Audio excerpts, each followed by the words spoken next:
Selamat pagi, saat ini kita akan mulai kelas agama kita. Mari kita berdoa terlebih dahulu.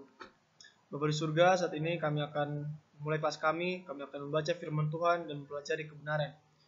Kami memohon kepadamu agar Engkau menuntun pikiran kami, menarik perhatian kami supaya kami boleh diubahkan oleh kuasa firman-Mu dan kebenaran-Mu. Dekati para murid yang sementara belajar dari rumah mereka melalui aplikasi ini. Di dalam nama Tuhan Yesus kami telah berdoa, amin. Saat ini kita akan mempelajari satu topik yang baru, yaitu topik mengenai karunia-karunia rohani. Nah, apa itu karunia rohani? Kita akan pelajari pada saat ini. Dengan judul karunia-karunia rohani untuk penginjilan dan kesaksian. Karunia biasa kita kenal juga dengan istilah talenta.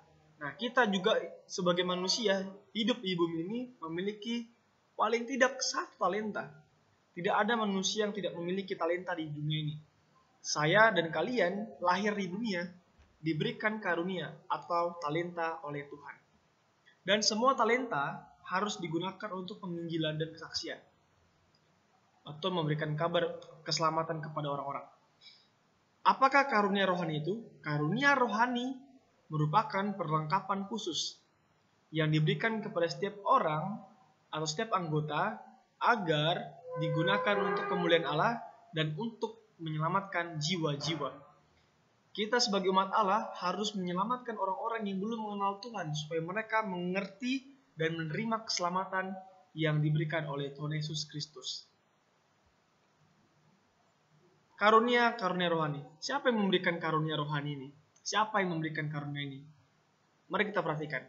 Karunia-karunia rohani diberikan oleh Roh Kudus. Siapa memberikan? Yang memberikan adalah Roh Kudus. Dalam 1 Korintus 12 ayat 4 sampai 11, kita perhatikan yang ini. Ada rupa-rupa karunia, tetapi satu Roh, Roh Kudus. Dan ada rupa-rupa pelayanan, tetapi satu Tuhan. Dan ada berbagai-bagai perbuatan ajaib, tetapi Allah adalah satu yang mengerjakan semuanya dalam semua orang. Tetapi kepada setiap orang dikaruniakan pernyataan roh untuk kepentingan bersama-sama. Sebab kepada seorang roh memberikan karunia untuk berkata-kata dengan hikmat, dan kepada yang lain roh yang sama memberikan karunia berkata-kata dengan pengetahuan. Kepada seorang roh yang sama memberikan, tetapi semuanya ini dikerjakan oleh roh yang satu dan yang sama. Jadi Roh Kudus memberikan kita karunia rohani. Yang memberikan karunia kepada tiap-tiap orang secara khusus seperti yang dikehendakinya.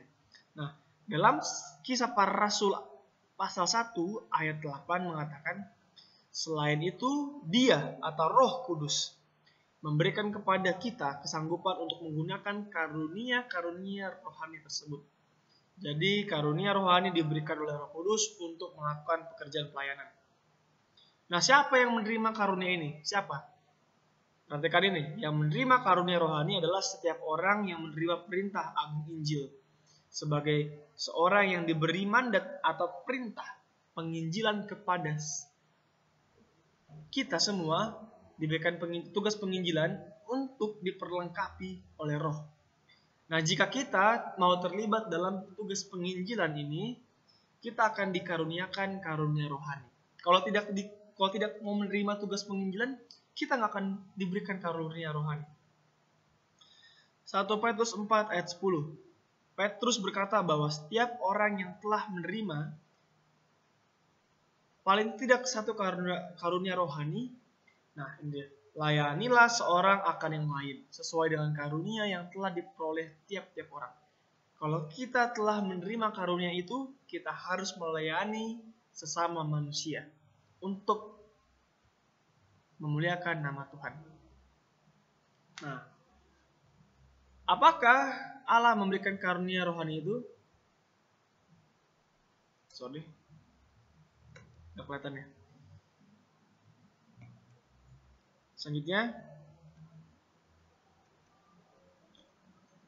untuk apakah Allah memberikan karunia rohani itu?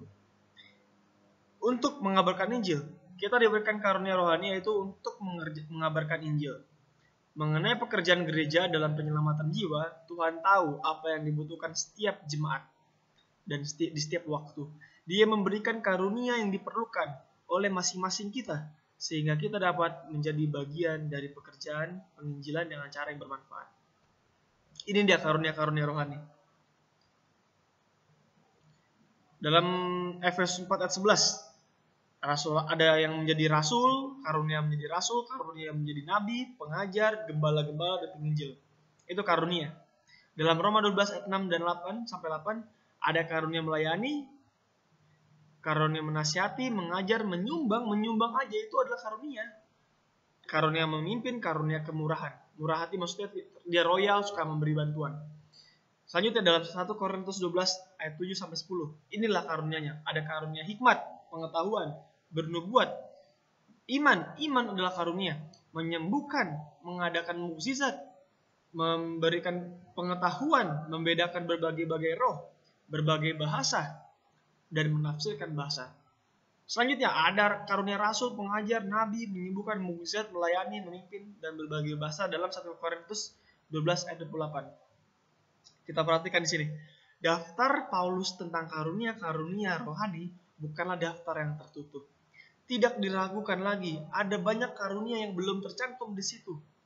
Karunia-karunia apakah yang akan Anda tambahkan ke dalam daftar tersebut? Jadi karunia itu bukan hanya yang ada di sini, yang dituliskan di sini, tetapi banyak karunia rohani yang bisa diberikan Tuhan kepada kita. Memasak adalah karunia rohani jika memasak itu digunakan untuk pekerjaan Tuhan. Teknologi komputer adalah karunia rohani jika itu digunakan untuk kemuliaan nama Tuhan.